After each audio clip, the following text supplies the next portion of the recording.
That's the Jim Carroll band, Bonnie. Do you I know already, and Reyna knew it too. Do you know what movie that song is from? Do you know what movie it's from? Come on, somebody's got to know. Call in at 866-969-1969. Tell me what movie that's from, and you will win absolutely nothing.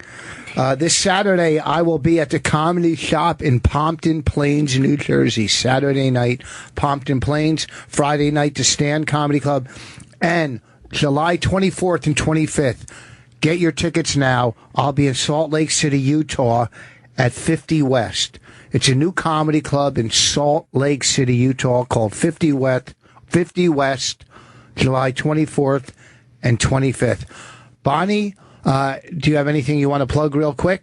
And I don't remember anything. Bonnie just got back from Nebraska, where she did the Johnny Carson Comedy Festival. How was it? It's all right. It's so weird. It's weird. Just do normal things. What do you mean? I don't understand why. Well, talk about it a little. Like, didn't you have a guest? Well, I was trying to, but then you just cut me off. You said just do normal things. I was talking about them in Nebraska. Oh, okay. I'm sorry. I thought you were talking to me. Tell us a little bit about Nebraska. Oh, my God. When you went to get Sweet and Low. No, nobody knew what it was, for one thing. But it's not Omaha. It's like 2.5 hours from Omaha.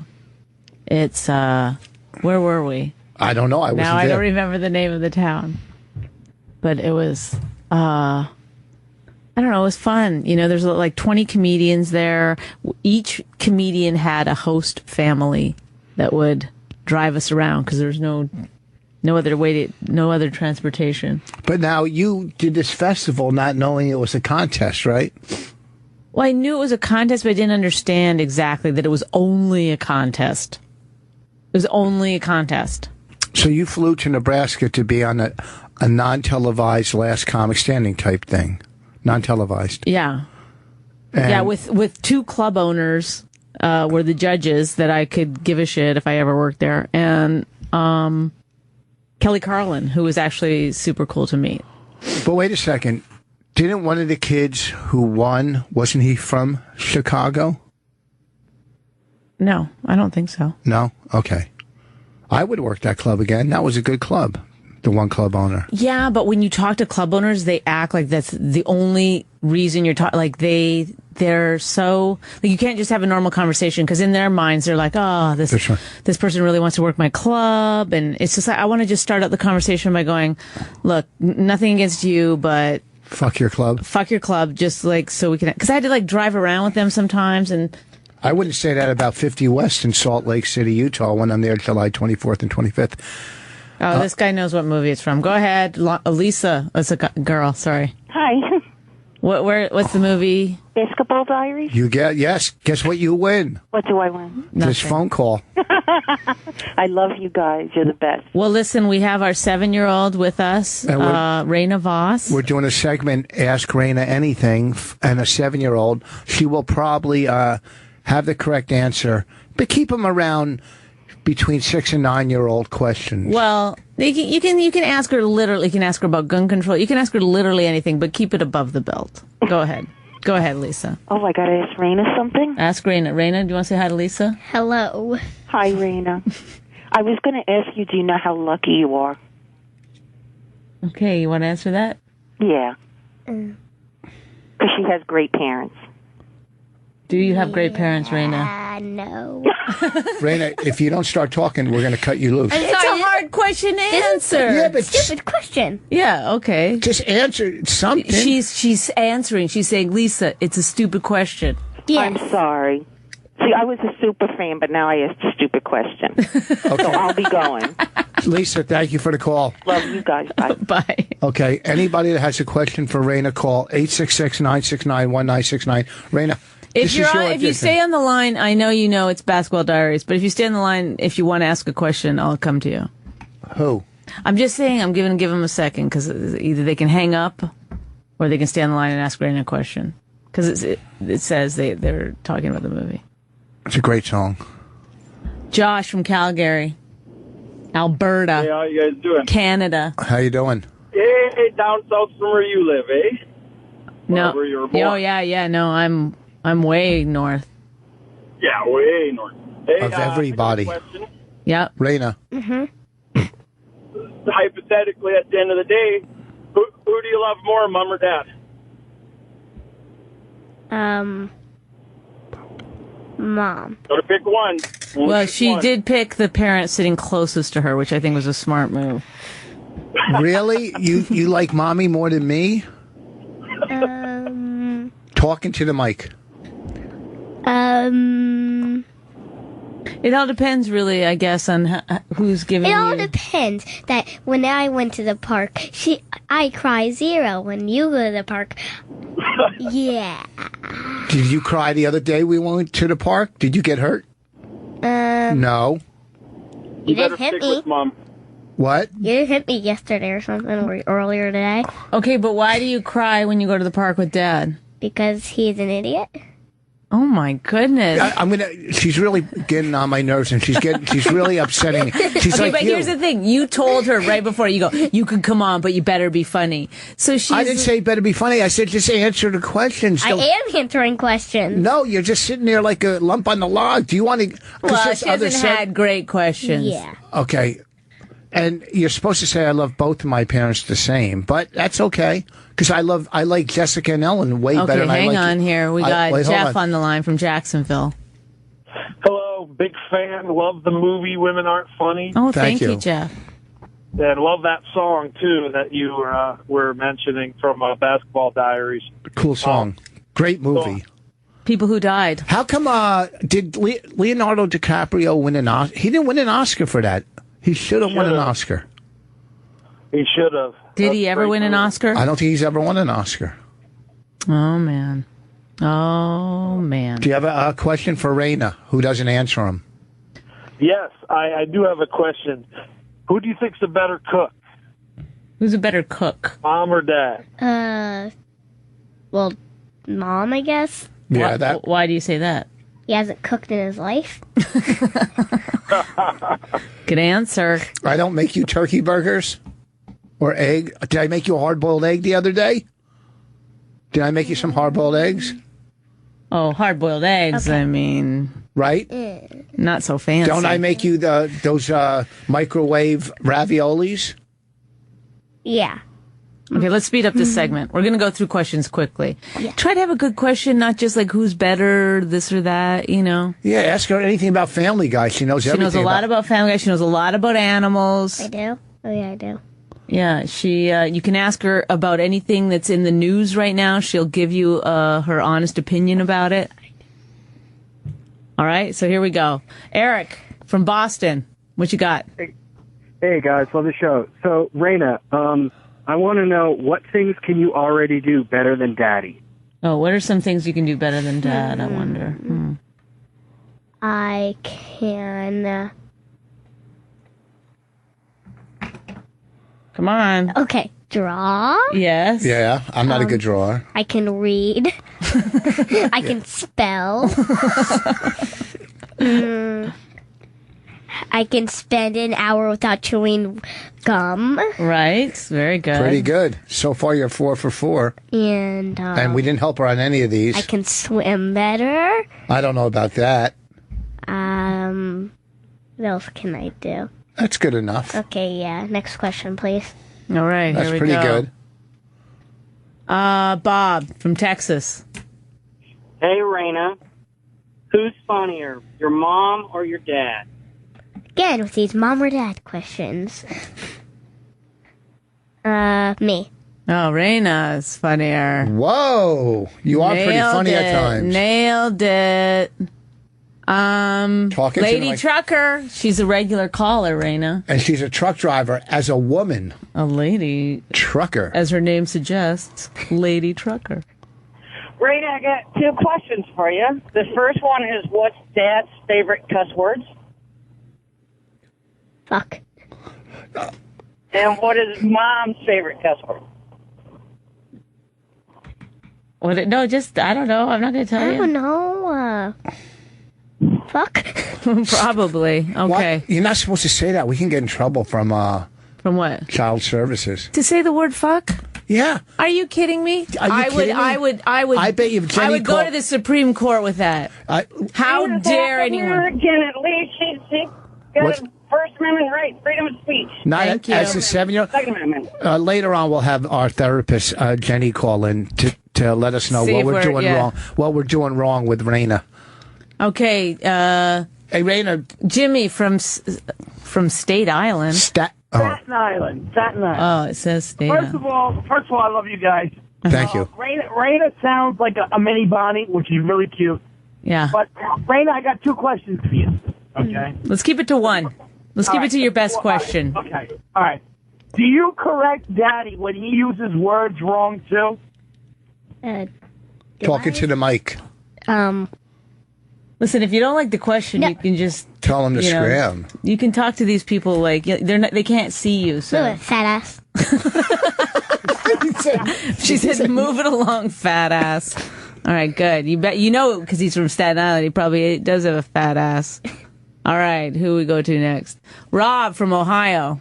Hey, earlier when Reyna was talking, she said something about one of you hitting her. I just didn't know if she wanted to maybe take legal action and sue to get rid of Rich and take his money. Maybe like get emancipation thing going. So I want to know if that was something she'd be interested in. So what would the question be to a 7-year-old? Do you want a lawyer to sue Do me? you want a lawyer to like get away from Rich so she can take his money and not have to deal with it? Yeah, sure. See, there you go. Even though his name is Rich, though, I think we both know he doesn't. Yeah. He doesn't have a lot of money. I don't know if it's worth it. Didn't I give you $5 the other day?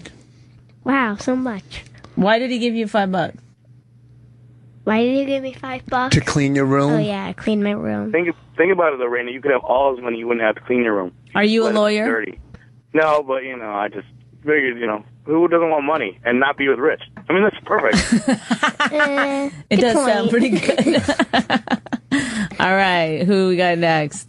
Let's get some good questions. Oh, I keep missing Andrew from Long Island. I'll come to you next. But right now, Jacob from Strong Island. I know.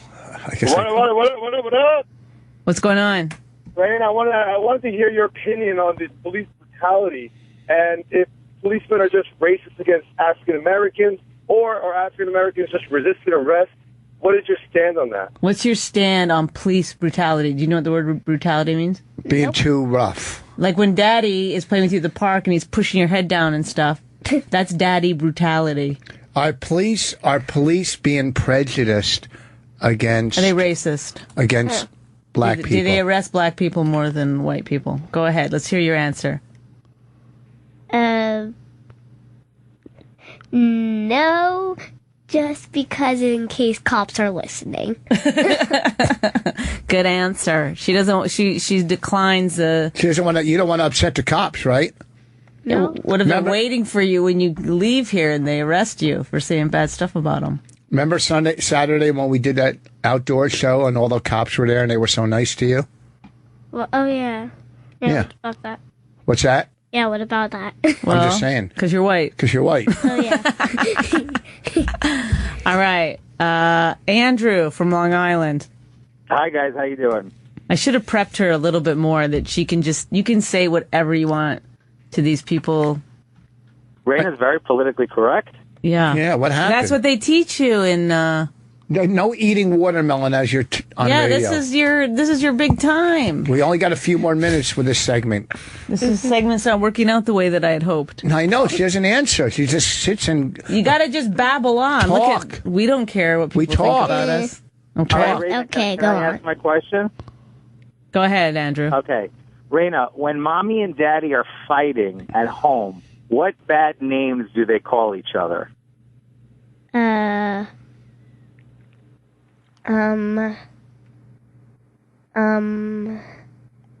Well, to tell the truth, we never I'm fight at home. thinking. This is all a ruse. Okay, tell What? me one. The one thing that I say? Yes. I don't know. We don't really call each other names. We don't call each other names. Yeah. Okay, so maybe... But what do we person- fight, Raina, at home? Yes. Yes, Not- we do. Not a lot, though. We stopped. We used to fight sometimes. Oh, my God. You're such a... Do we fight? When we fight, is it loud? Eh. Do you go in your room and like sit in a corner and crawl up like and cry? And cry? Please let it be over. Do you do that? Why? Does Why do you mommy have to scare you fight? more, or does daddy scare you more? Like if I get mad, that's when things get scary. Right? Who's scarier? Yeah. Who's scarier, mommy or daddy? Mom. Is scarier? Yeah. All right. Who's got Moving bigger? on. Who's got better arm muscles? Oh, it's Jenny's on the line. Oh, Yay, Jenny. Jenny's the one who sent you. Remember the dress and the jacket? So you better say hi. Go to Jenny. Is this hi, Jenny? Hi, Jenny. Hi, guys. I know that pretty dress that you wore the other Yeah. night. Where did we wear it? Where did you go? To New York. You wore it to New Yeah, York. thanks. Is it? Don't you love it? Yeah. Why are you laughing? And the pink hat. Remember the pink hat? Yeah. Do you like them? Yeah. Are we bad parents? Yes. You guys are great parents. He was asking the psychologist, Raina, not you. But I mean, I don't think this is good parenting to have your kid on the radio. I don't think it's good radio either. No, but you know what? Okay, so she was answering questions honestly. So when she said what she said, the F word, she was answering very honestly, and that's fine. She knows that there are times where she can't say that. But it was fine. It was funny. It was. What's the question? Appropriate. No, she's helping us. She's not asking a question. She's a doctor. She's a psychologist, making sure we're not. Remember how Daddy and I always go therapy? No. Now later you'll need it. It's Raina's 7 years old, and she comes into our bed every night. I do. Don't lie. Oh my God! Now she acts like, Now- I didn't even notice that was happening. At what age do you think a kid should stop sleeping with her parents? 6 months old. 6 months. OMG. We got to start putting a diaper back on you. But I have to say, there are a lot of people that I know that have this family bed thing. But that's a choice. Is this a choice for you guys? Well, this is what happened. She was fine in her own bed. Then we had a house fire. It was a little scary. And yeah. So then she started coming into our bed every night. And then we never could quite cut it out. I mean, we put her to bed in her own bed, but then in the middle of the night, at some point in the night, she comes in, and then we're both too tired to do anything about it. But we I have also. a question for you, Raina. Oh, okay. Let's answer. Here's the question. Raina, here's the question. What's it going to take for you to sleep in your own bed? Come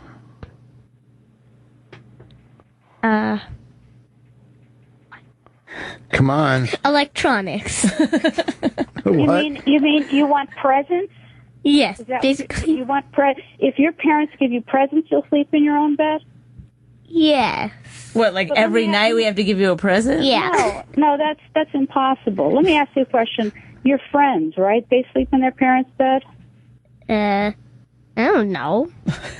Probably some, probably not a lot. Yeah. So, what should we do? Pay attention, Raina. What should we do? No, I'm asking Jenny. Oh, I didn't hear. I zoned out for a second. I think that Raina is ready to sleep in her own bed. I mean, the fire was probably horrible, and I totally understand why she came into your bed and why it became a habit. That's pretty normal. But I think, Raina, it has to be important to you, too. Like it's an accomplishment. It's something you do because you're older now and you got over it. And you're going to be 8 years old in July. When she had a platform bed when it was up, she loved her platform bed, and she never slept in our bed. Yeah. And Raina, we've got you on this show pretending we were going to ask you questions, but really it's an intervention. And now we finally can bully you into sleeping in your own bed, publicly shame you. I mean, the good thing about when you sleep in our bed is that you separate mommy and I, Yeah, so we we don't don't have to touch each other. That's cool, right? But then you start sleeping crooked and kicking people. It's not funny. You almost fell off the bed. Bonnie was away, and it was just me and Raina. And I came in, and Raina, I was downstairs, and Raina walked into the room and slept, and she slept, half her head's off the bed. She sleeps all You don't even know how to use a bed. What's wrong with you? And why are you laughing? How come you don't know how to use a bed? Huh? Don't you have an answer? It's uncomfortable the normal way? No.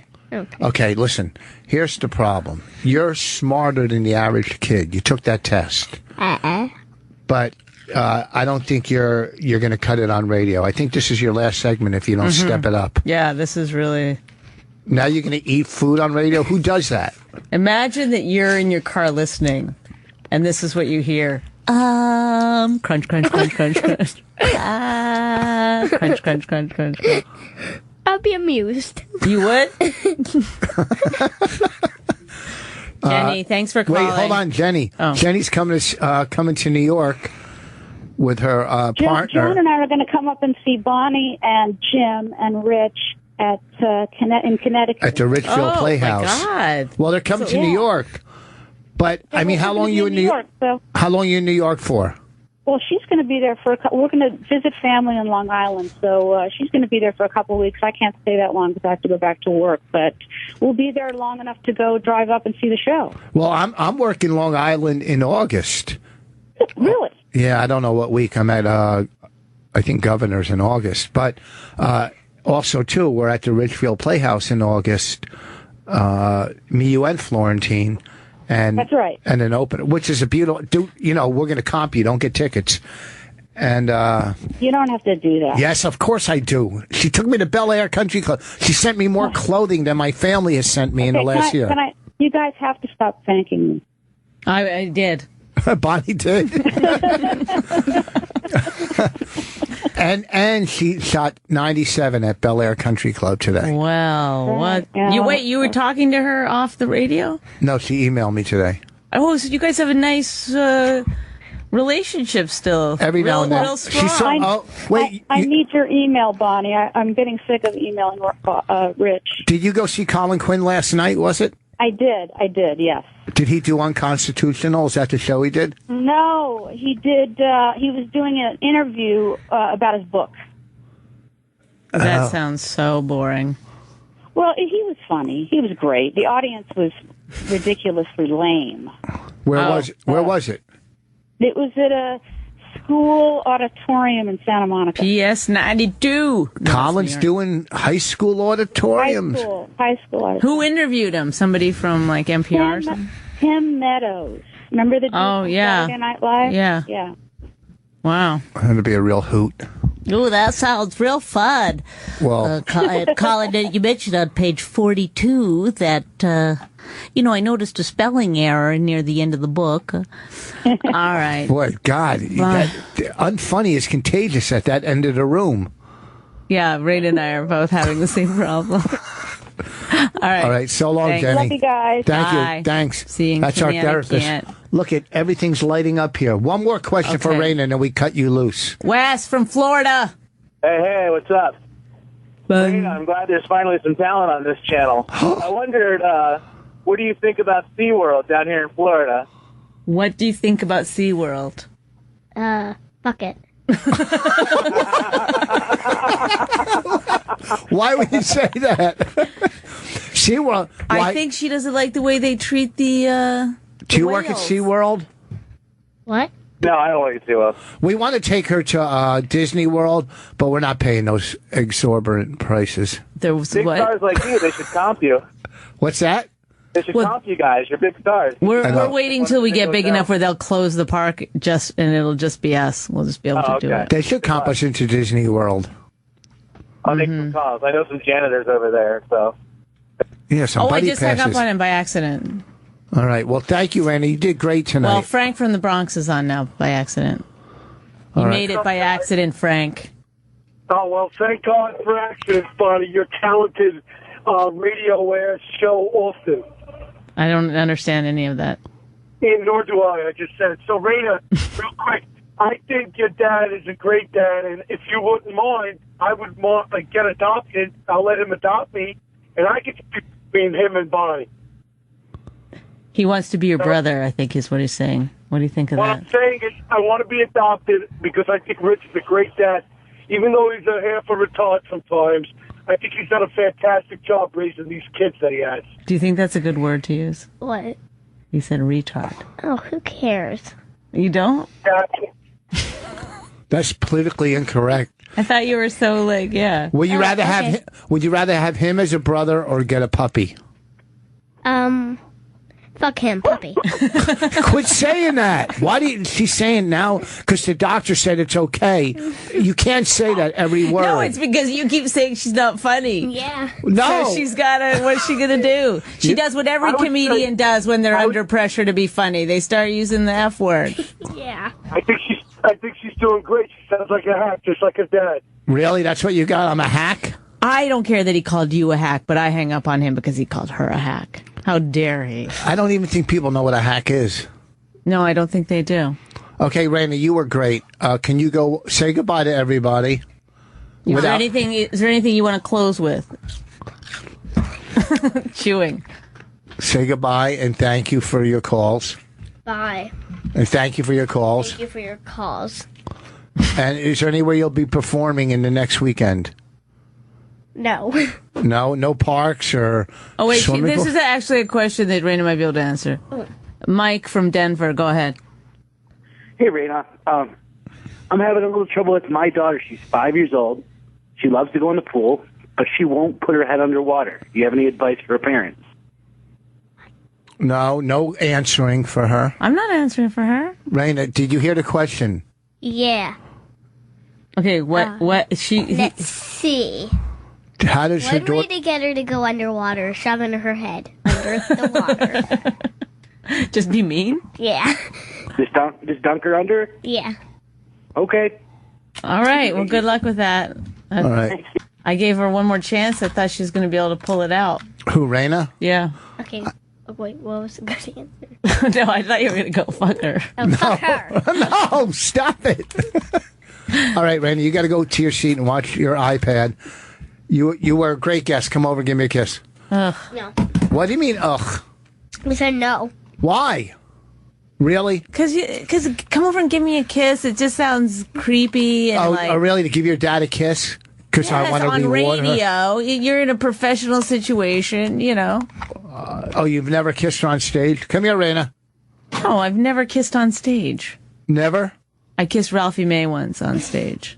Come here, give me a kiss. What's wrong with this? Quit saying, come here, give me a kiss. Come here. Sounds so horrible. Why does this? Give me a kiss. Come here. Oh, because even at home when you're like, come here, give me a kiss. I'm always like, oh, poor Raina. It sounds so creepy. What? Now she's laughing. Come here. Give me a kiss. If you don't give me a kiss, I'm not giving you a ride home. It's just, can we, enough with the uncomfortable radio? We've already done a half hour of horribly uncomfortable radio.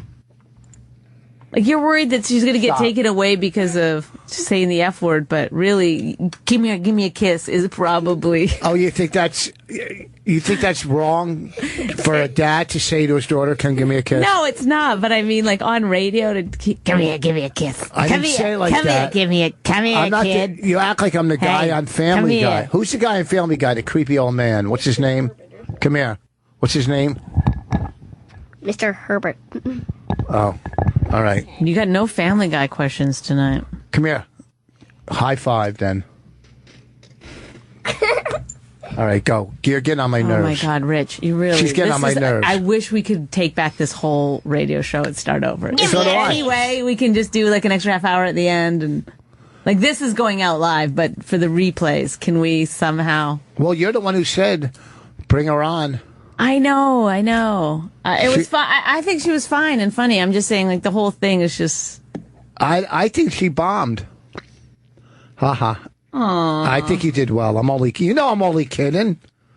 This is her second time ever on radio. I think she's great. I'm looking at her right now, but she won't give me a kiss. She loves you more. I'm just her driver. I'm like her driver. That's all I am. She knows that when she said, when they ask, between mom and dad, she's got to pick one. And, she knows she's going to hurt one of us. So she just. What if somebody said, okay, go to me, pick one of my daughters. I have 3 of them. Which daughter do you love best? Who do I love best? I'm gonna go. Me. I'm gonna go with Jessica and Ellen. Tie between them, and then Reyna's in third place. Did you call Jeff today? Did you remind him? No. I said to you when I went upstairs. I said text Jeff and remind him. I'm not his publicist. I forgot. No, you're not his publicist, but you are part of a radio show. I set up the thing, and then why didn't you follow up with it? Let's make sure he's coming. I hope he's coming. Oh, Jesus. If Raina's our only guest tonight, then we're in big, big trouble. We're going to have to take a lot of calls. Hold on. Talk while I do this, please. I can't carry the show. Really? Yes. Can you play? Raina's got a good suggestion to play My Wife Hates Me again. Mm-hmm. So what do you want to be when you grow up, miss? Okay, see, that's the kind of bad radio. You can't. You got to just say the first thing that comes into your head. Okay. So this is like open mic radio. Yeah, like yeah. Let's see. I will be a comedian. Yeah. You're going to be a comedian. You enjoy that?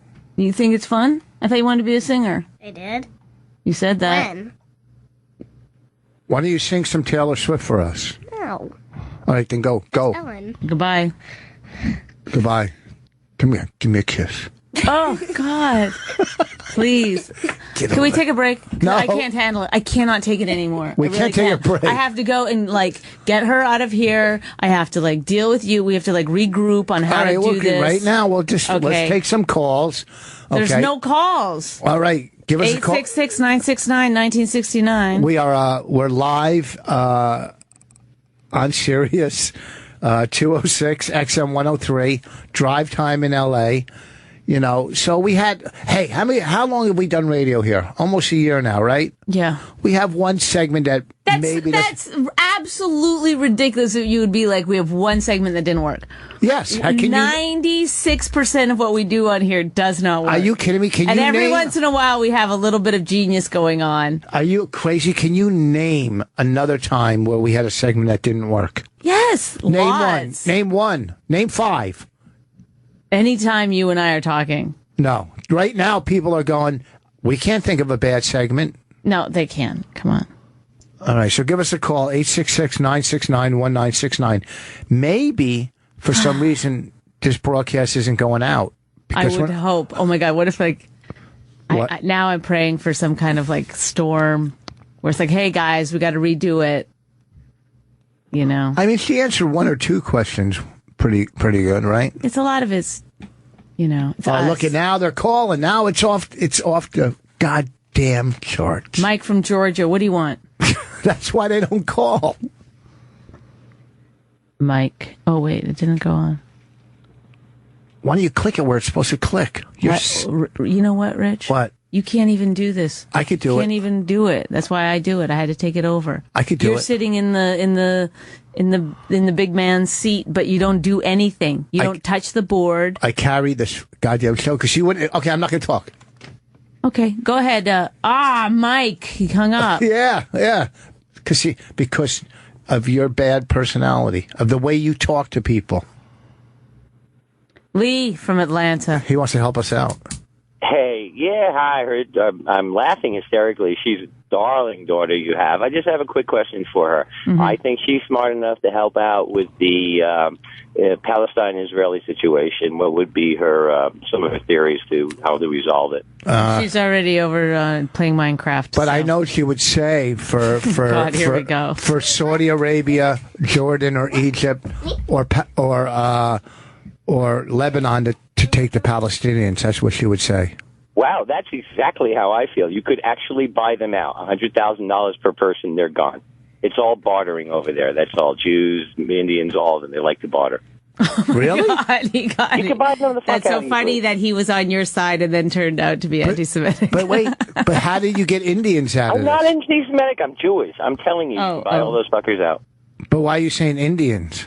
Because my father's Indian, but I had a Jewish mother, and that was bar mitzvah. Don't hold it against me. No, not at all. It's just that you got to be really hard to look at. I'm good looking. I was in plays. I did The Music Man. You were in plays? He did The Music Man. I was Harold Hill. Oh, really? Oh, wow. Are you We got gay? a real celebrity on there. I'm not gay. I fuck more pussy than, Then who? That's a gay guy would say that. He couldn't say it right. I fuck a lot fucked it up. I know I fucked it up. Oh, yeah. Yeah. I fuck front pussy. He's like, oh, how do they say it? I can't remember. Lee, I fart well. How about that? It's not that wisping noise that you would normally associate with it.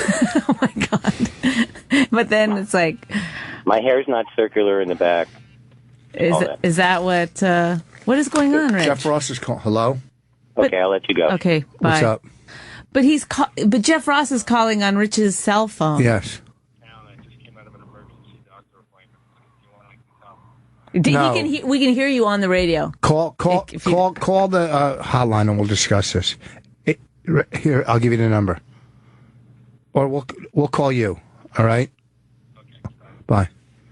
He just came out of an emergency. Tell the producer to come here. Does he want people to know that? What? Maybe he doesn't want people to know that. Well, he's going to call. Tell the producer to come here so I can give him a phone number. Boy, this show is ridiculous. This is bad. Is it bad? Do you think it's bad? Yeah. Who's this guy? Who is he? Who are you? Interning here. What's your name? Derek. Derek. Go give Thank you last week. You look exactly like a Derek. Thank you. Is that a good thing or a bad thing? Bad. All right. Uh-oh. All right. So let's take a call and Here, then we'll you'll get him like on the this phone. call. Go ahead, Scott from Florida. Hey guys, I really love your show. I know you think you're struggling this segment, but it's okay. You'll get it back. That means we are struggling. Yes, see, but I like that he was honest. But I don't like when people, when you go, I think I'm fat, and people go, no, you're not. I do it every day. But then you are. It's like, why don't they just say maybe a little bit? You'll get it back. I live with myself every day thinking that. Go ahead. You'll figure it out. Rich, for Father's Day, did you get to watch the finish to the U.S. Open? I watch it every day almost, and then I just and I even watched Sunday, and then I fell asleep before I guess they were on 15. I got tired of watching that course. In the beginning, I go, oh, that's kind of cool. But then I got so tired of that, like they'd putt the ball and at 40, 50 yards off the green, and then they're standing in fescue up to their knee. I just got tired of it. Do you know what I mean? It was hard. It was hard to pick the ball up, but I feel bad. Everybody's talking about Dustin Johnson choking. He stood on the tee on 17, knowing he had to birdie 17 and 18, and he knocks it stiff on 17, makes birdie, then hits the two best shots you could ever hope to hit on 18, and then just got a bad break with that putt being, up the hill. He three-putted. And, putting straight down. But I tell you what, man, it was riveting. I enjoyed it. All right. Well, thanks for the call. I'm going to play that course. I'm playing that course in 3 weeks. Good luck. I just came off the course a minute ago. Oh, I'm lying. But go ahead. Go. I just got. All right. Do we have Jeff on the line? Hey, buddy. Hey, what's up? How you guys doing?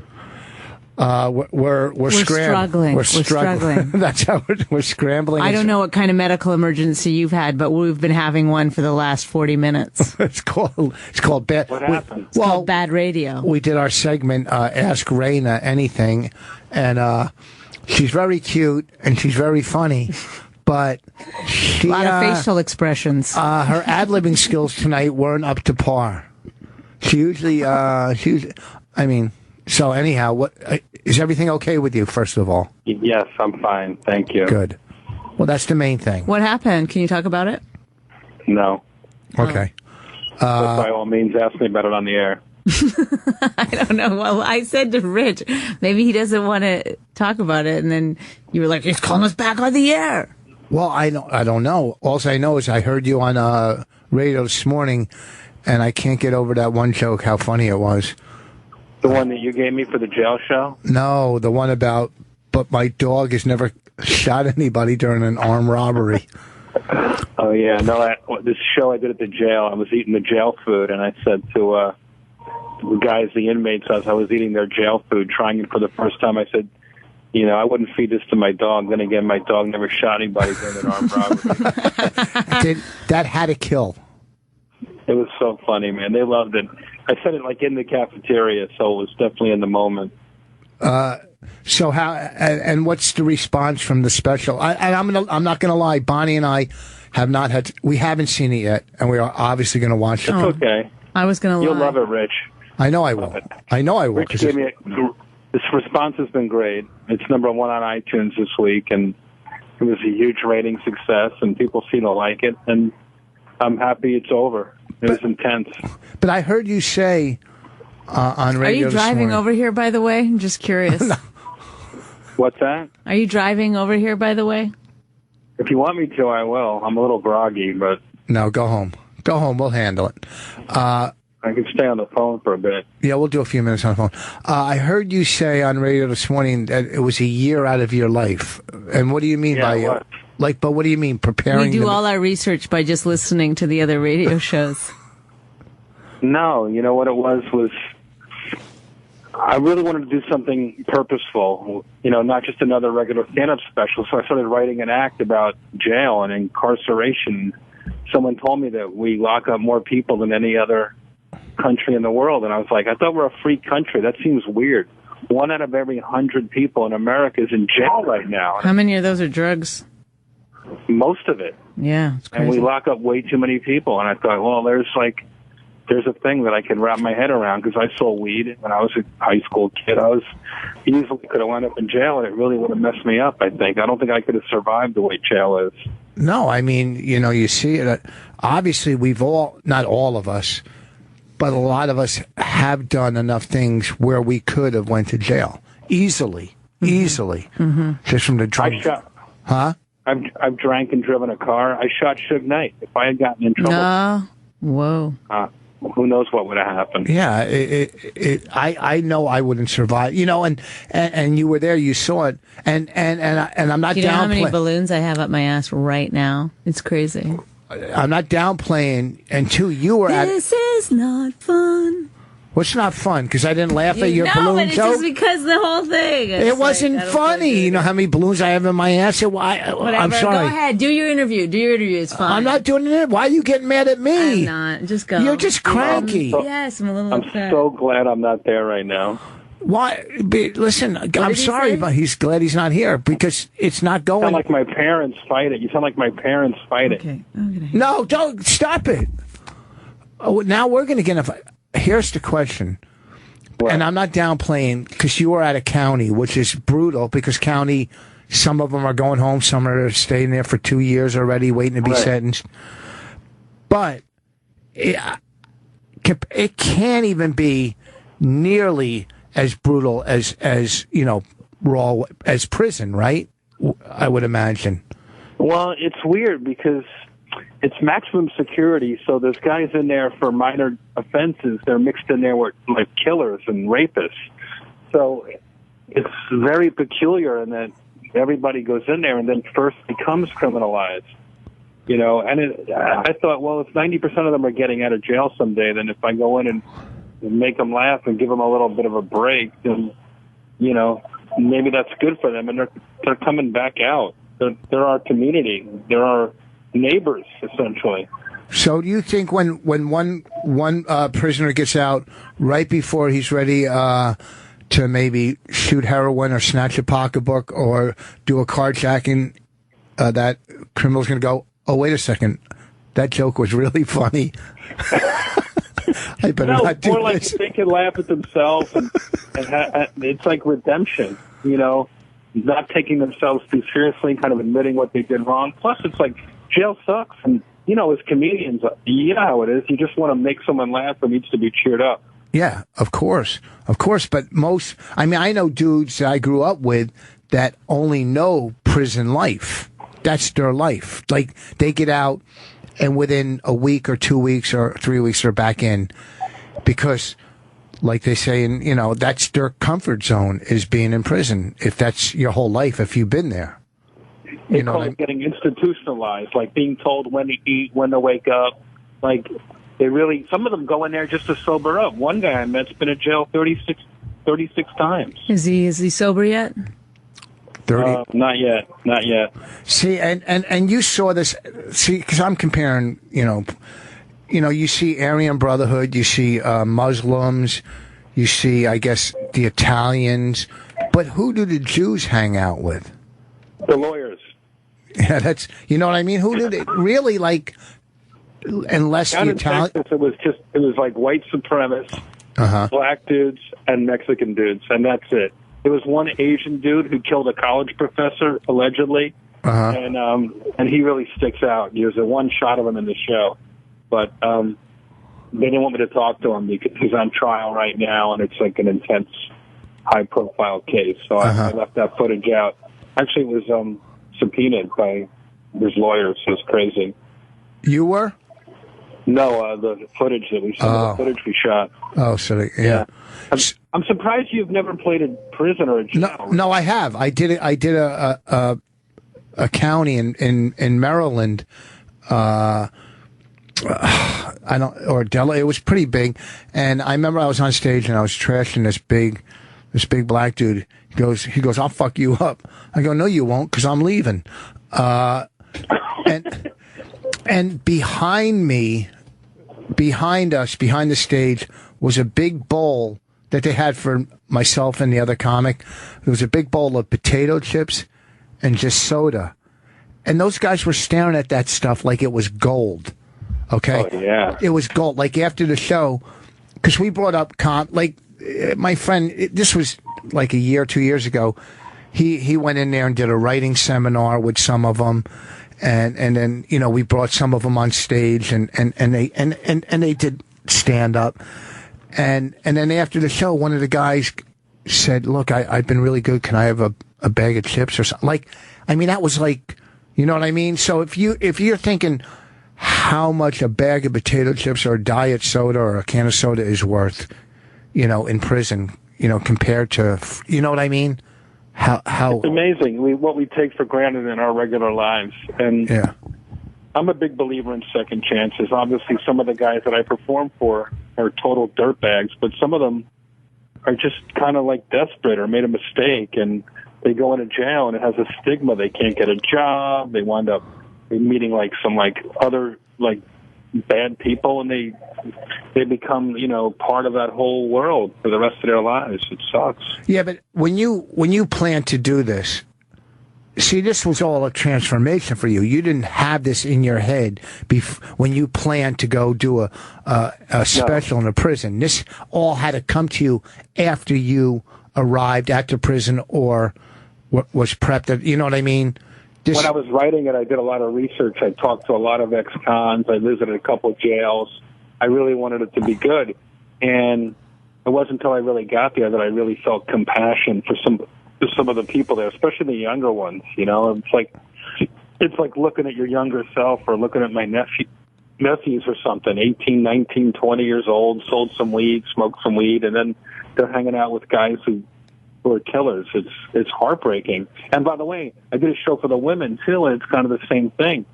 And so there's like 2 million kids in America who have a parent in jail. I mean, think about those kids. I mean, and it's like a disease. The longer someone stays in jail, the better chance it's hereditary. It trickles down to their kids that they'll go to jail. Well, that's pretty much everything in life is trickled down through your environment. You usually are a product of your environment. I mean, I grew up in watching from parent to child to grandchild to whatever, do drugs or get locked up or, you know what I mean? A lot of them died from HIV from shooting heroin. So Bonnie Rich gave me. Sorry, go ahead. No, I'm just saying, also too, prison obviously is a big profit money making business. If you have money in this country, you can stay out of prison. Yeah, a lot of these people just can't make bail.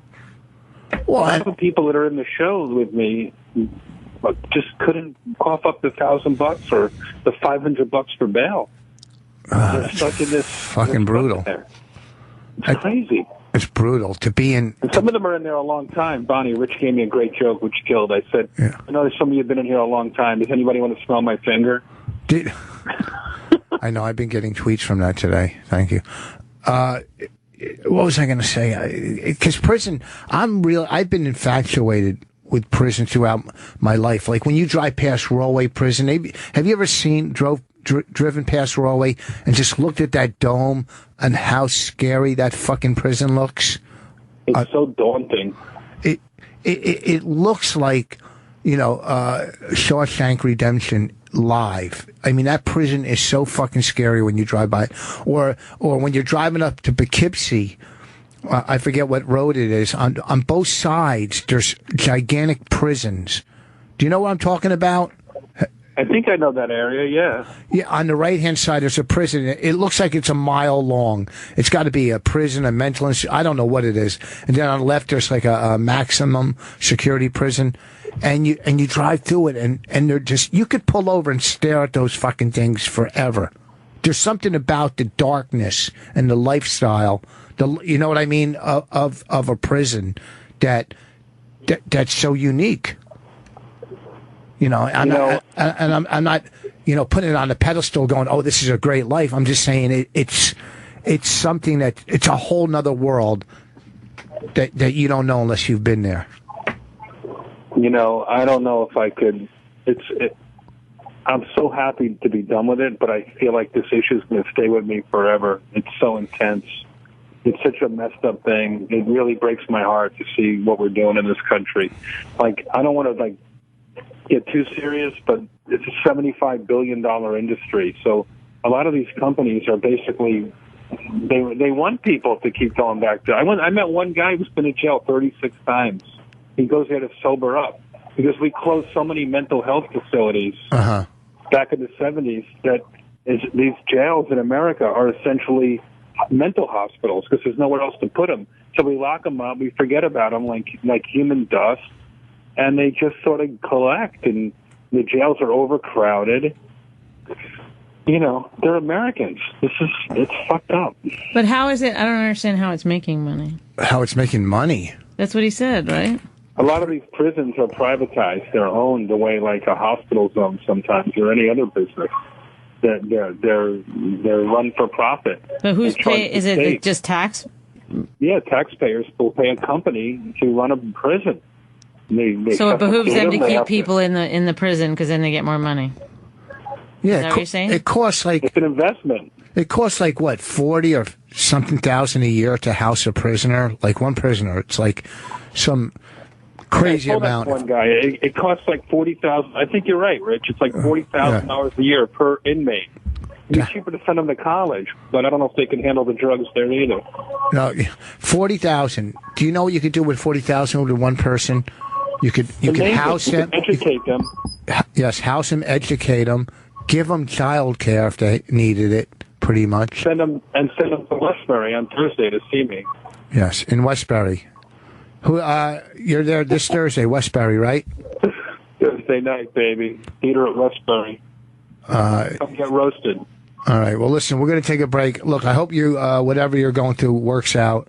Just out of curiosity, and you could tell the truth. Have you seen our movie Women Aren't Funny? The whole thing. I love it. It's amazing. Oh, okay. It's a great movie. God, I was hoping you'd say you didn't see it, because I wouldn't feel. Why? I wouldn't feel as guilty right now that I haven't seen your special yet. I could have said. Jeff Ross Roast Criminals live at Brazos County Jail. Go to Comedy Central Direct or iTunes and watch it for $3.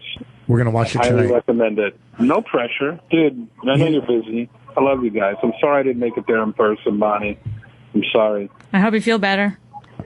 I feel good. I'm fine. I'm fine. All right, cool. I'll talk to you later. We're going to take a break. Good luck with everything. Westbury this Thursday. Go see Jeff Ross. I promise you'll have a good time. This weekend, I will be at the Comedy Shop in Pompton Plains, July 24th and 25th. Salt Lake City, Utah, 50 West. New club called 50 West.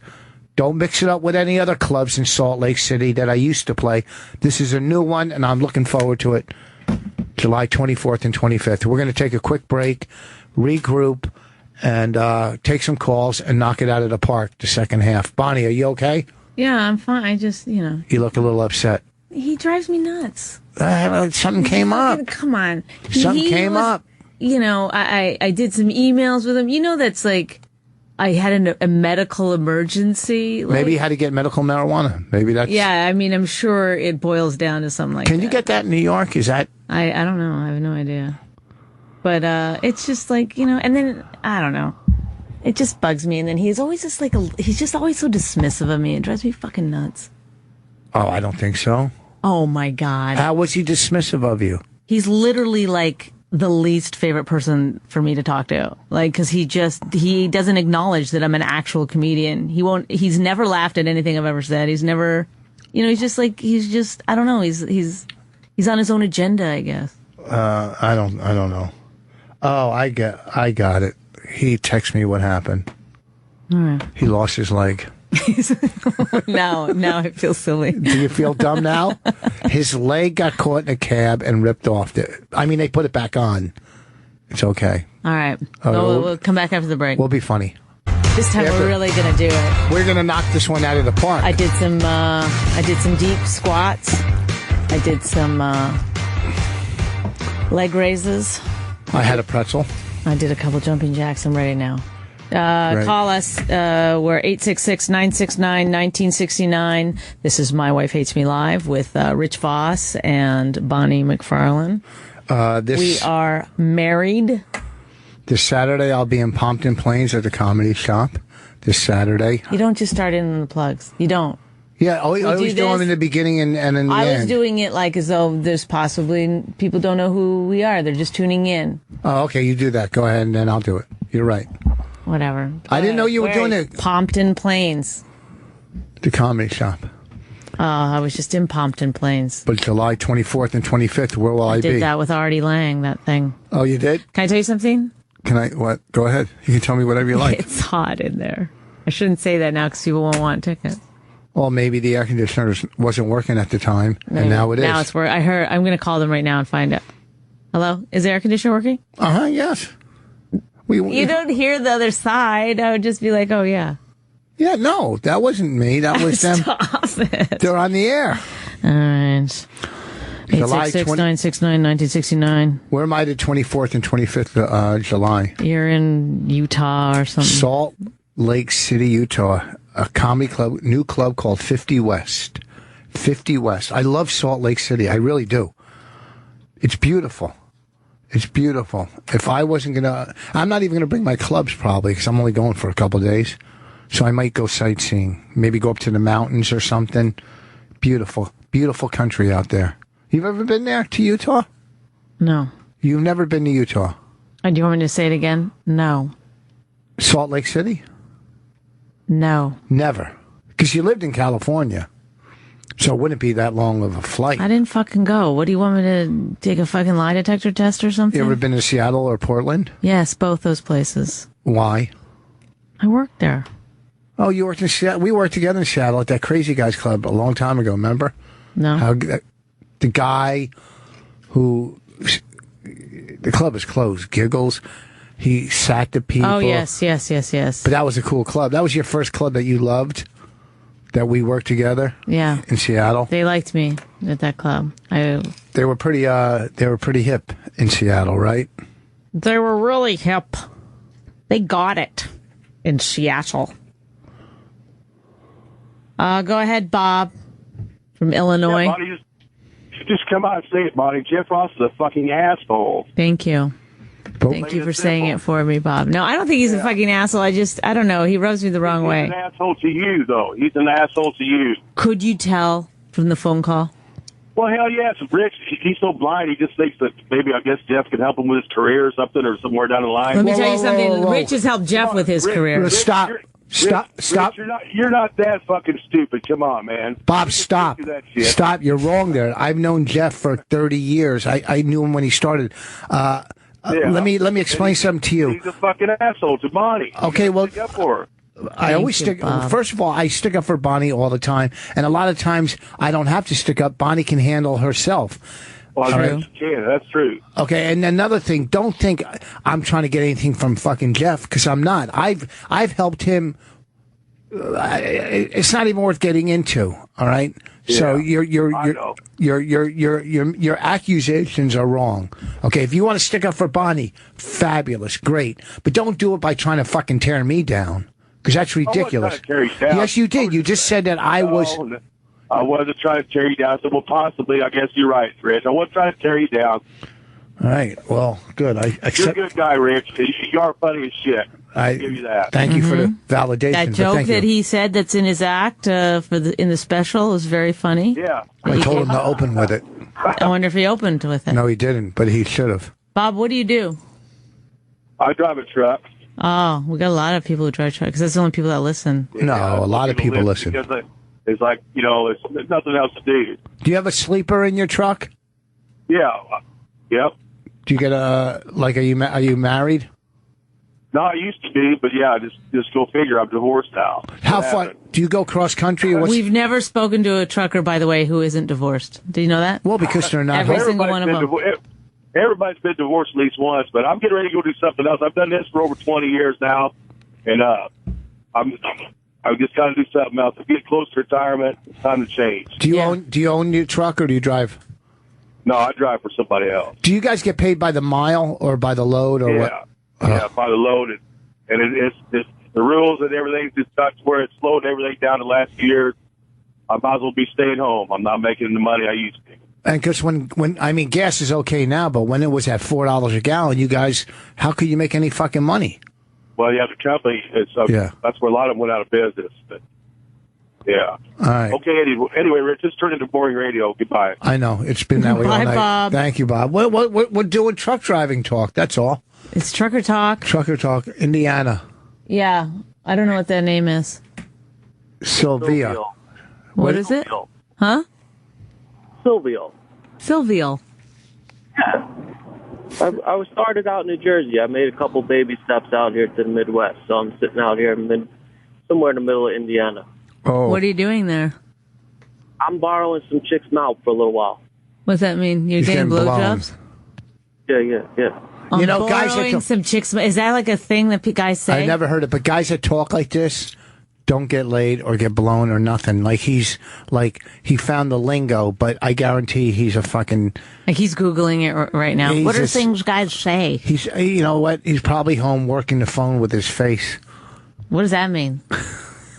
Nothing. It's just creepy. What does it mean? I don't know. He has no arms or something, and he's just. Oh God! Well, I don't understand what that had to do with like being limbless. Oh wait, go ahead. I learned how to jerk off with my feet, but I do have arms, so I never. Okay, Really got my so you never had to try that. We got to go to Corey in Florida. Well, did you want to say something important, or should we just hang up on you? I want to ask Voss. No, give me a second here. Okay. Okay, all right. So I want to ask Voss if it's all right if I borrow Bonnie's mouth for a little while, because I think the way her lips move is perfect. It's very attractive. Yeah. Ugh, Well, I mean, like, what do you say to that? Oh, can I, Rich? Can I, just for a little, go off with this fella whose name I can't pronounce? In Indiana. Do you mind, Rich? He may be I'd love to wrap my lips around his little ding-dong. He might be lucky to take you to his third world country where he's born. Go to Corey in Florida. Oh, sorry, I went to Alex in New Mexico. I'll go to Corey next. How are we doing, Rich and Bonnie? Rich is very disappointed, Alex, that you're on the line. No, I'm not. I'm glad anybody's calling. Not surprised. I listen every time, and he's always disappointed. That's something, right? I think I'm probably the only truck driver that's not divorced. That's happily married. And happily? Yeah, and those. I'm a car hauler. I'm a whole different breed of truck driver, and I'm just tired of these nasty, shit-talking truck drivers. I don't know if it was the same guy trying to borrow your mouth, but, man, go fuck yourself. You're not a real truck driver. I don't know if that guy was a truck driver, but it does sound, Alex, like you think you're better than the average trucker. Well, car hauler is better. Does your truck have like lights all around it and it's all dialed up? The chicken hauler. What? The old school term for all the extra lights and the big bumpers and everything, they call them chicken haulers, because back in the day they used to have lights on when they hauled boxed chickens. Okay, we're not doing that kind of radio. So why'd you hang up on him? I do. If you're going to start talking about chicken haulers, he was nice. I know. What the fuck is wrong with you? I can't help it. I just, my fingers. I can't do this. I can't do it anymore. I'm not coming on till next Tuesday. Corey. Hello? Yeah. What's up? Hey, this is your destiny. Just so happens that Joe Rogan is live right now with Tom and Christine. Mm-hmm. You need to call into their show. Why? Get each other on each other's shows. Show that you're the better comedian couple. Oh, shit. That's a great idea. But you said they were talking shit about us. Why would you lie about that? Because Rogan I didn't lie. Who was talking? Who was? Not trash, but they just didn't say you were the best comedian couple. They said they were. Oh, well, but our names didn't come up at all. No. Okay, so you're misrepresenting. You're misrepresenting. Yes, because, one, I just did Rogan's show, and he was very complimentary of myself and Bonnie. Okay, and he's very complimentary of Tom and Christine, which he should be because they're funny people. So you are on this call under false pretense. Nice, Rich. Nice. What's that? Then. What? All they said was that they are the best comedian couple, which isn't true. You guys are. Corey, you're making a great argument for yourself. Wait, Tom and Christine actually said we are the best comedian couple. That's what they said. They did say that? I don't know. We're asking you. What's happening right now, Corey? What is happening? What did they say? What were their words? I don't remember their words exactly. They just said that they were the best. You guys are not. They said it on the show tonight. I'm going to produce your show for you right now. We're trying to get their number. We don't have it. I'm not going to call in there for. I'll call in. What are you going to call in for? Say, look, listen, Tom and Christine. I don't think they take calls. Oh. Do you believe in destiny, Rich? Do I believe in what? There's no number. There's no number to call in, Corey. Well, you have a number to call in. No, what do you just call his home phone number? I'm not calling. You don't have Joe's cell number? I do. Yeah, we do, but that's not how you call somebody on their podcast. Hey, I guess that would be rude. Thanks, Corey. Thanks, our new producer. Got a couple of things to learn before you get into the producer game. All right, Rick. Go to Rick in Indiana. Got it, Rich. I got it. Go ahead, Rick. How are you guys doing today? How are you today? We're on edge. All right. Who cares? Who cares? Say what you got to say. I've got actually a question about, Rich, you talk about addiction quite a bit. And I was just curious. I would, I guess, be considered a workaholic. Is that necessarily an addiction? In your opinion? I love though that you've become an expert. Do we have addiction music ready? Because Rich is about to go into some addiction talk. No, but I don't know if this is holic after work. I mean, if you love what you're doing and you hate being at home with your wife, no, there's no problem with it. It's not necessarily that. I developed this out of fear of failure, not to necessarily become the best at something, but to make sure that my family was always provided for. I don't know. You're like, I love doing comedy and I work. I mean, there's two reasons why I work as much as I do. One, because I love doing what I do. Two, to support myself and my family to the way I have to support them, and Bonnie also supports us in the way she does, So I mean, there's financial burdens that make me work and do some of the gigs. I do gigs sometimes. I go, I can't believe I'm doing this, but I have to. I have commitments. But I love doing stand up, and also too, though, growing up, I had, you'll never amount to anything. Kind of like, somebody said that to you? Well, no, you kind of got that from your teachers and your guidance counselor. My father never said it. Maybe my mom might have, or my aunts or uncles. They always looked down on me and our family, comparing to my cousins that, were all smart and, honor roll students, and we were fuck ups. So you kind of want to prove a point in life. You know what I'm saying? Yeah, sure. I know exactly what you're saying. I got to my senior year in college, was 2 classes short of graduation, turned around and looked at it and just was disgusted with the whole college atmosphere, what it stood for, everything. So I quit. So I had nothing to back. That doesn't sound like a workaholic. That sounds like an underachiever. No, but here was the deal. So that fear that I had no college degree. Then you put it into overdrive. Absolutely. And it drove me from the age that I was 21, I am now 47, that I have nothing else, so I have got to do it. Well, I think you're addicted. And anything else you want to say, Rich? No, I mean, are you happy doing what you do for a living? I love what I do. I own my own business. Yeah, I love what I do. Then are you a member at Crooked Stick? What's that? No, I'm not. I don't live actually in Indianapolis, so I'm not. What the hell is that? Is it some kind of weird, like... It's a Crooked. It's like a underground cult. It's a men's club in Indiana. Are you kidding me? It's an all-white men's club. You just asked him what about I know what Crooked Stick is. A gay white men's club. They call it Crooked Stick. And you didn't think I would Google it and find out?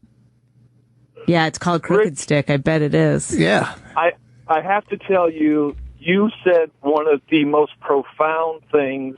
I can't believe I'm saying this, but I've ever heard. Time is time. When you uttered the sentence that craps is the crack of gambling. Oh, it is. It is the most true sentence I've ever heard a comedian say. Oh. You were absolutely spot on with that. And you know what my friend said about? Do you play golf? Oh, good God, yes, I do. So you're not a workaholic. Golf is one of those games you need to be taking a lot of work. This guy has no idea what a workaholic is. Yes, he's like, I work 15 hours a week. Do you think I have a problem? I do. No, I'm not kidding you. When I'm telling you I'm a workaholic, I do something for my business 7 days a week. Oh, everybody does. Everybody works that much. However, I work my own business, too. It's not like I'm an absentee owner. Okay, well, listen, you should get back to work. But you know, my friend... I feel like we've taken you away from your true love. My friend Roy said about golf, he said today, he texts, Shanks are the AIDS of golf. Fucking dying. Isn't it's that so wonderful? true.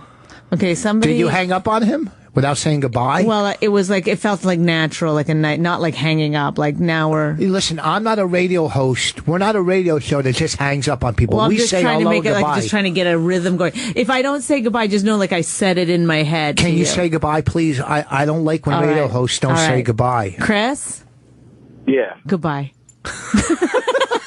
No, I didn't hang up on him. Go ahead, Chris from Indiana.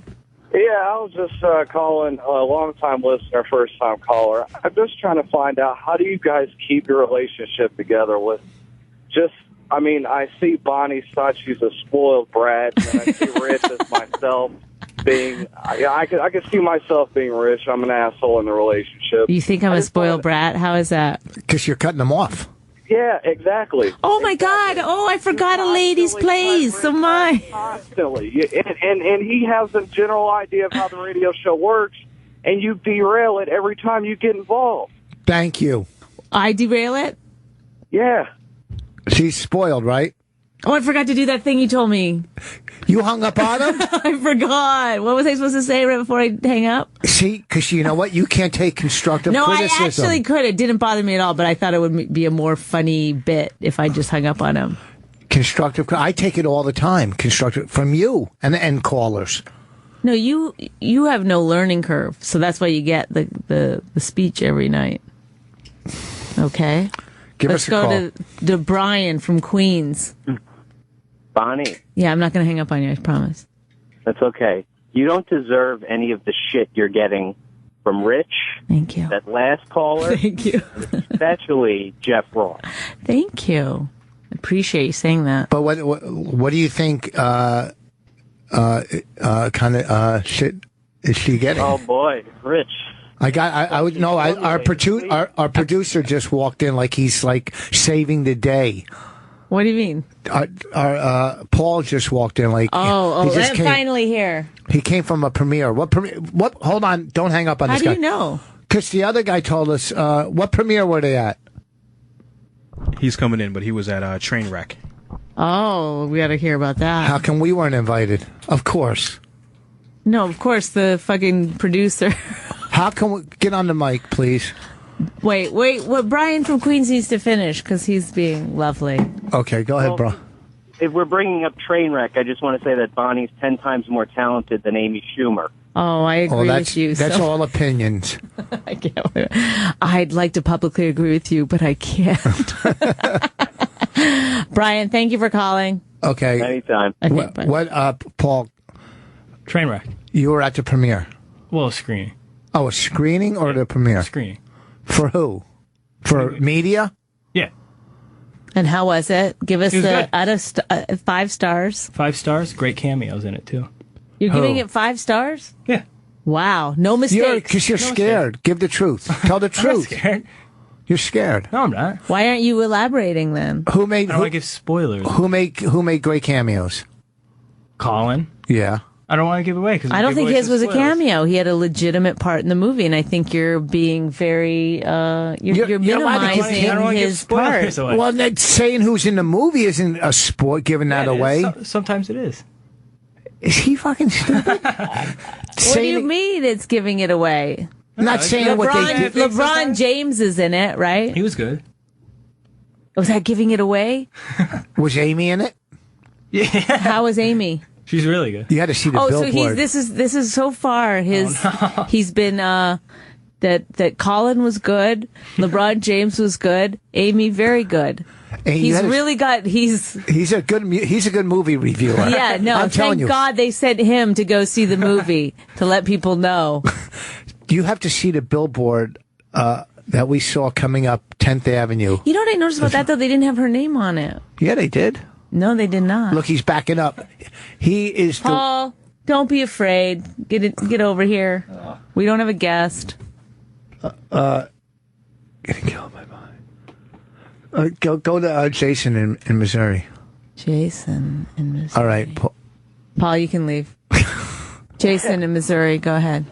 Hey, Bonnie, I want to know what's going on. Here, Rich has built his brand.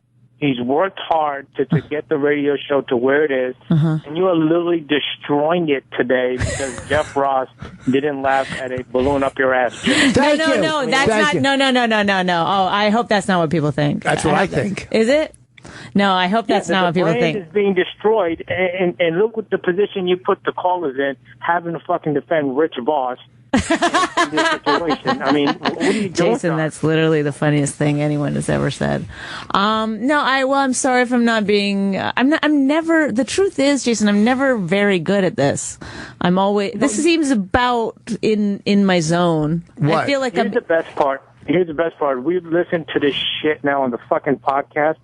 Every episode we listen, and every episode sounds so freaking miserable, but I can't wait for the next one. I don't know how to do it, and I can't mask my disdain for having to do these things.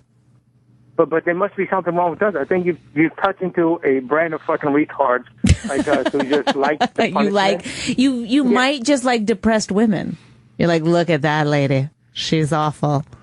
Yeah, but you're so gorgeous. Though we have to listen to fucking Rich also, and now you've turned the tide to where I'm starting to see Rich's hard work as a brand. Yes, this is always what happens. By the way, people look at me and they say, "Oh, how poor Bonnie in this relationship," and then they find out the truth. They at some point they realize, like, "Oh, she's the fucking gross evil one." And here's the thing, too.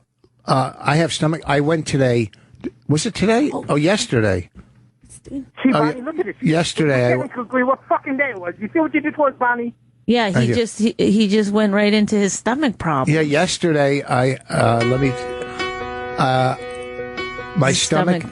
I went for my upper endoscopy yesterday, and they just said, "Look, you got irritable bowel," which they said to me 2 other endoscopies ago. Is that Bonnie's name?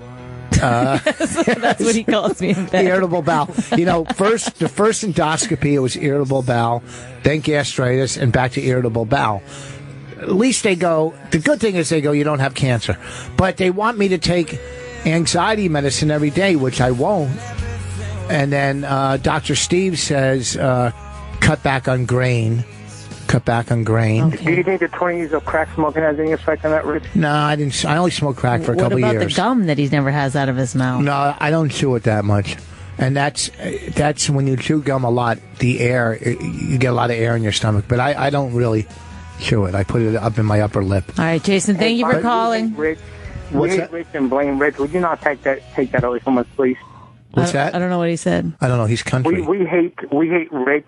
Could you not take that away from us? like pick it up. Be a little more likable so that you don't have to Yes. choose Don't make Rich. it turn on you. Okay. Where I are you got from? it. Are you from You make Wisconsin? a salient point. Thank you. Where was he from? Illinois or something. Okay, some people have been on for a long time, so I'm going to just go quickly through so we can get some people. Because Dr. Jeff is on. Okay. Oh, go to... So just Tom from Toronto. He wants to thank you, Rich. Oh, go ahead. Hey, thanks for coming to Toronto, but you guys got to plug yourselves more because I only heard Bonnie's plug once that she was coming to Toronto. I didn't even know that Rich was coming. Luckily, we were able to make Rich's show, and he knocked it out of the ballpark. And Bonnie, you're a lucky lady. Okay, we had a lot of... that was a lot of fun. That club is so cool there. Are you going to be in the Utah area July 24th and 25th? I'll be in Salt Lake City at 50 West, or this Saturday at the Comedy Shop in Pompton Plains. No. Oh, okay. Well, thank you for coming out in Toronto. Have a good night. Okay, thanks for calling, Tom. Toronto's see cool. how good I'm doing here? We've got another Tom from Canada. Is it? I think. Is Yes. it? It says... Yeah. Oh, hey, go ahead. Hello? Yeah. Hey, I didn't know, I didn't catch what happened with the Jeff Ross thing that you were upset. Well, no one can catch it because it's really like years of me interacting with Jeff Ross. You know? Okay, because like the other guy was saying, he was saying it a little more harsh, but it seemed like a good fucking interview. You know what it is? I did learn something from this. I learned that one person should probably do the interviews. I was pretty good at that interview. You did great. I sat back like sulking, and yet it worked out. You see? Yeah, that's exactly what I was going to call and say. Like, it sounded like you were just pissy about it, but a good interview came out of it. Yeah, see? So you learn, sometimes you learn by being childish. Okay, I think not enough people know You're getting better that. at your job. You're getting better at your job. I should just be... But you're going to need to because the other person did the good interview and you just essentially sat there. So Yeah, well, I would love it if I could just sit here and not do anything, and it could just be Rich's radio show, and I No. think a lot of people would enjoy that. I'm fine. Yeah, for sure. And then on the plus side, you wouldn't get people calling in talking about using your lips to suck dick. Like, that's just... That part I don't mind. Bye, Tommy. Thank you. Oh, let's go to our... I feel like I'm being so nice now Let's that go to it's uncomfortable. Let's go to Denver. Where's Denver? Dr. Jeff. We got to talk to our other doctor. We had one doctor. We had Dr. Jeff, go ahead. You're on the air with Rich and Bonnie. You're going to Salt Lake, but not Denver, huh? there's something. The Comedy Works. This Wendy doesn't like me at the Comedy Works, the owner there, and she wasn't even. You know what happened? I was working there one weekend, and I worked crowd work because it was Halloween. Yeah, did I tell you that? Yes. I'll tell that story till the day I die. But He tells it to me every morning But when here's we the wake thing. up. This is the truth. I worked at this club, and the managers were going great, and people were walking out great. And I said to the managers, I swear to God, if there's anything you want me to switch up, if I'm, they go, no, everything's fine. And there was a comic, a local, like the Thursday night when I worked there, I didn't have a great set on a Thursday. I had anxiety, and I just didn't do that well on the Thursday. And this local comic who's a headliner, real straggly hair, fucking cross-eyed, I don't know his name, but I think he badmouthed me to Wendy, because Wendy wasn't there. All right. That adds up. So, and I'll tell you the truth, I didn't do that well that Thursday. I didn't bomb, but I didn't have a great set. I just was really off. And I flew in, whatever. But the weekend was okay. And then all of a sudden, next thing you know, listen, it's not the end of the world. I work every fucking week. Every week. But there's one guy that's really trying to get me into Denver. He emails me all the time. He goes, I'm trying. So, It's there the you have it. fastest growing city in the country. Most young professionals moving here more than anywhere else. I lived there when I think it's worth your time. I used to live when I was 21. I moved out there after I broke up with the first girl I fell in love with because I caught her with my best friend. And I used to, I remember I used to park cars at the London House. And, Fair enough. Okay. And I used to always go to this bar and drink margaritas and have Mexican food at this place. Casa Bonita. No. Oh, fuck. Now the name is going to slip my mind. Oh, shit. I used to sell cars, too, at Goodrow Ford. I went not to the sleep London for a House. second. What's going on? Oh, we're talking about Are we Denver. still on the radio? Wait, I parked cars at the London House. I sold cars. The Riviera bar. Okay, fair enough. That works. Okay, All right on. Okay, so anyhow, Doc, what are you going to help us with? One, I was going to let you know about some jail statistics if you're interested, or gut bacteria and anxiety. Your choice. Stomach bag. I had an upper endoscopy yesterday. Yeah, I heard that. So basically, I just went to this conference. Super cool research. They're finding that basically we started purifying our water in a different way starting in the 1960s, and we don't get any more contact with this bacteria, which prevents inflammation throughout the body. So when you're sick, your body goes on high alert and throws out antibodies, and that's why you feel achy and sore and all that. And they're finding that when you're sick, you're more anxious. And they basically invented, or these people at CU Boulder have this vaccine that's basically this bacteria. They can inject it, and what they're finding is it's actually getting rid of anxiety in highly anxious people, which is pretty fascinating. So you need it. I need it? And then you're selling it for how much? Yeah, I wish. It's not approved by the FDA here. They're doing some trials starting in Germany because they're so much better than us at those things. So, I mean, anxiety too, though, is not only physical for some people; it's mental. So, how is a drug going to cure? Same with addiction. Addiction is physical, and then when you kick the physical habit of drugs, you're dealing with a mental addiction, which is more powerful than any addiction. So, how can you shoot a bacteria in you to help prevent a mental addiction? Yeah. So first, I'm going to say I totally agree with you. But second, everything comes down to the biopsychosocial model. So there's a biological component, there's a psychological component, and then there's a social component. So if you address any one of those three, it's basically dominoes. Things are going to change pretty quickly down the road. So, I mean, I'm sure you've heard of people that start taking, let's say, an SSRI, start taking something for anxiety, and all of a sudden they're able to make friends, and then they start feeling better. Things are going better, then they can stop the anxiety because the social component's going so much better, and they're able to cope on their own. Yeah, no, you're right. I mean, look, I had anxiety really bad at different points in my life. And I remember when I was 40 and I had it really bad. And for 2 years I was on Paxil and I weaned myself off. And then it was great. Now my anxiety is not as bad as it was. I just get anxiety.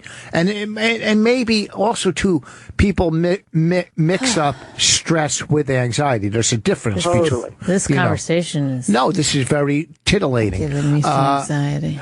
I unfortunately think Bonnie's right. But, listen, if there's something that could help anybody with any kind of problem. See, I don't always think, I don't know. Maybe you guys could have this conversation off air. Like maybe you could get his home phone number or something. Or really? What would interest you, Bonnie? What would interest you to talk to Dr. Jeff Bonnie. about? Go ahead. I don't really feel like talking to Dr. Jeff. Why? I see how it is. Why? I'm an asshole. I don't know. I don't have any questions for Why him. do you talk about your fucking blisters on your hand from CrossFit? That you would go into a place and have all your skin ripped off your hands to sit there and be abused by this little Asian fucking instructor. This is the thing. When I'm abused verbally by you, I like to look at my hands and have real scars so that I can associate it with something. Okay. So now, I mean, if you want to you get that, Dr. Jeff? Oh yeah, absolutely. That's the premise behind cutting, right? Yeah. Yeah. Sort of. The emotional scar, they want to feel something besides the emotional pain. it's a release, basically. There's no other way for them to cope, and the best way to do that is a physiological reaction, cutting and then seeing the blood and all that. So again, biopsychosocial, there's the biological component, the psychological component, and How do we get rid of one? I don't know how to get rid of just one. hang up. All right, here's the component on saying goodbye. It's always great to hear from you. Thanks for the call. Take care of yourself. Good Thank you, Dr. Some Jeff. guy wants to give us advice from Connecticut. No. No? I don't understand why. See, there's a couple. Hang on there, Damon. But there's a couple of people that are called in. I'm not going to take their calls. But why would they tell the screener? Like, I'm going to tell them this shitty stuff about themselves. Why would he we said, if this guy from Connecticut wants to give us some advice, why you're not open for hearing advice from anybody? Oh, that one might be legit, but there's. Oh wait, this guy Rob. Like, there's a couple that are just fully mean. But why? Oh no, wait, you got to go. You got to go to this douchebag. No, I'm not doing you it. got to. I'm not doing it. We got to. Let him hang on the line then. Let him hang on. Well, Rob, hang on. We're gonna fucking see what you got to say. You fucking idiot. No, I don't. How no? Who do you got on? You got Damon on now? Yeah. What's going on, Damon? How's it going, Rich? How's it going, Bonnie? I don't know that well for Rob. Do we know you? You might. I don't know. I stopped doing stand-up so long ago, and that's actually why I'm calling you guys, is because I used to host the Stress Factory open mic nights. Did you used to work with kids? No, that's. I do work with kids, which is a really weird. I do. I don't know if you guys remember. It's a really stupid thing, but one time a guy came in a giant shark costume. Yes. You're the guy that's ripped with the muscles, right? Thank you, Rich. Yes, this is the guy with the funky hair. Yeah. What about? And it just bothers me. It's been years since I've been on stage, and I actually do work with kids, which is as close as I get to an outlet, but they don't really appreciate the humor. Did you guys ever have any ruts where you didn't, like, early on, where you had momentum and you just stopped doing it? Or I stopped doing stand-up for a couple of years when I lived in Los Angeles after I got a TV show because, I don't know, I just didn't think I was good enough. That's kind of the problem I have. Yeah. I never stopped a rut. I mean, I'm in a rut in golf right now, and I'm going to keep doing it until I get out of the rut. You can't, I mean, what are you going to do? Sit there and have the woe is me and woe is mine? You just fucking, snap out of it and do whatever it is in life. That's the thing, and I guess I was kind of wrong. Like, it's not the woe is me thing, because part of me thinks I'm not good enough just because I look at, and I'm not trying to kiss your ass at all, I look at people like you who have been doing it forever and are at a certain level that I'd like to get to. I listen to Norton, and all these people, and I'm like, I'm not there. Yeah, but you can't compare me to Norton. I'm at a whole nother level than him. Well, listen, when I started comedy, I worked with Bill Hicks. I go, I'll never be this funny as long as I live. And I'm not as funny as Bill Hicks, but I'm doing pretty well. Do you see what I'm saying? You can't compare. You don't compare, you identify. No, yeah, you're right. I'll never forget. I came into the cellar when you were there one time, and you were sitting up at the table in the olive tree, and I said hi, and you recognized me. And you asked me if I was working in the area, and at that point, I still hadn't been on stage in like 2 years. And it was just as stupid as it sounds. Like, it meant a lot that you thought I was still doing it, and for money, no less. And I was like, holy shit. And then I was like, I haven't been on stage, and you gave me this very disapproving father kind of look. Like, why the fuck not? And well, I mean, you have a good look. You were funny, so get back on stage and get the fuck off our phone. All right, thanks, Rich. All right, take care. You got to go to this fucking idiot. I don't want to. Come on, let me argue. Let me see what he says, and you don't talk. Just give me a minute with him. The Rob guy, is that the one you want? Yes. Go ahead. Rob, you're on from New York. What part of New York, Rob? Westchester. Where? Westchester. All right, talk up, jerk off. Well, now, what's your problem? You don't know what he's going to say yet. He says we're out of date assholes. But why would you say that to the screener if you wanted to get through? Because I just want to talk to you guys about the content you're talking about on the radio show. You're talking about freaking Rich's asshole right now for like the past half an hour. We talked about what? No, he's saying we talked about your asshole, but really we were talking about your stomach. Yeah. And we only mentioned it twice. But go ahead. What are we out of date of? And he just said the one thing. No, That's the thing. You're talking about your asshole for the past half an hour. It's a show about relationships, and anytime anybody calls you with a relationship issue, you hang up on them immediately. No, we don't. You know what I feel bad for you, Rob? Is that you think this show is about relationships. Well, no, it is. It isn't. I mean, we always say that it is, but that's the joke, is that we never do it. What the real joke You're not getting the joke, Rob. is you guys had a therapist come on and talk to both of you to work out your relationship issues. That would be hilarious. That doesn't mean that. Should we do that every time? Is that? No, not every time. Just once once a month maybe. I think it would really help you. Are you in a relationship right now? I am. What's going on with you? Are you living with your gal pal? I do, yes. I'm engaged. Thank you for asking. And how long have you been engaged? Actually, about a couple weeks. Oh, just a couple weeks. Yeah. Did you get engaged on like her birthday or a holiday? You sound really interested. Yeah, I'm trying to make you happy, Rob. But clearly, I'm happy. I want you guys to. You're so disillusioned by us. I don't know if there's any winning you back. But here's the thing: you said we don't know anything about social issues. What like? Funniest show I ever heard you guys do. The one where you guys are at each other's throats a couple months ago. That was the best shit I've ever heard. What happened to that? What do you mean? You want us to fight? Yeah. Yeah, but then there's other people who are like, like when Jeff Ross said, it fucking drives me nuts when people go, you sound like my parents. Yeah. Well, go fuck yourself. I'll tell you one legitimate issue I have. What's that? When people call you up with sexual issues, and I can't think of something off the top of my head, but when people call you up with a sexual thing, Bonnie, just you, and Rich, you're fine with this. I think you're totally perverted enough, and you get it. But Bonnie, he doesn't know enough of the culture to really be able to help people with their perversities and their fetishes and their well, crazy shit they're into. Well, because I can't think of a time. I mean, there's definitely times where I might have not talked about because I just don't like talking about it that much. And you're right, I don't know a lot about it, but I don't know if I've ever really showed my ignorance on that. I might have just not said anything. I think another thing is that you guys, maybe I've been listening. I listen an hour every Tuesday. I don't listen to the whole show. Be honest. Thank you. Right, but you pick a random hour out of it, or always the last hour, or I pick my commute hour home. I got my 7 to 8 o'clock. But I never hear you guys talk about any of your. It's almost. You know that it's almost 9. Where are your personal sexual issues though? Like I want to hear some intimacy about you two. Like some stuff going on there. You guys. I have I have both genitalia. She has a tilted vagina. And right? I also a tilted have uterus. I have a tipped uterus. Tilted. I'm satisfied. I love you guys. You do a great job. Thank you. Look at this hot girl walking by. Want to get her in? See her. Thank you for calling. We have a minute left. We have 3 minutes. She already passed. I missed it. She was good looking. Okay, which call wants advice on sex issues? Let me see if I can do this. We don't have enough time to get her in. Gary, go ahead quickly. We got about a minute and a half to help you.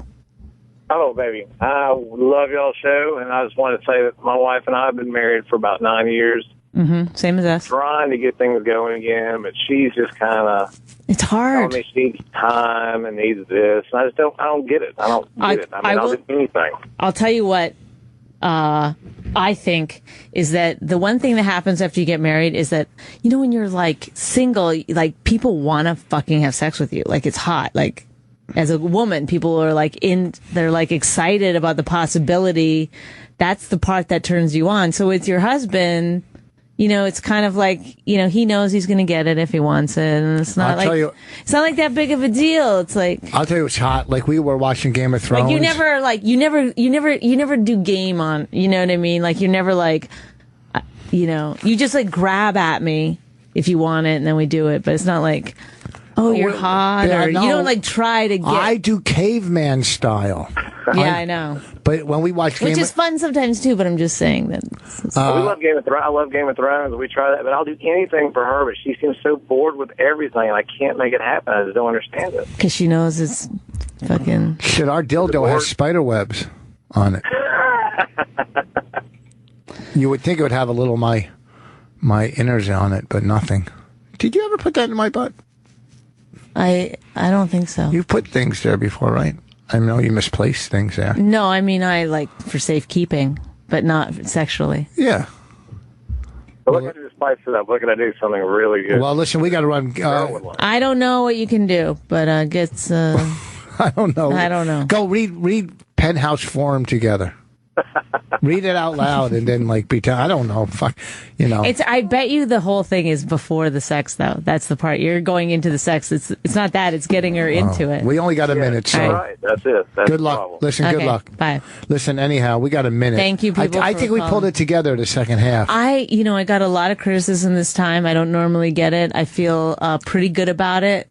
That's because you were an ass. You were an ass the whole show. I know, but I enjoy being an ass. I don't think there's enough female assholes Well, on the radio. I feel like I'm filling a niche. all right, let's do some plugs. This Saturday, I'll be at the And Comedy Shop not in your Pompton asshole. Plains.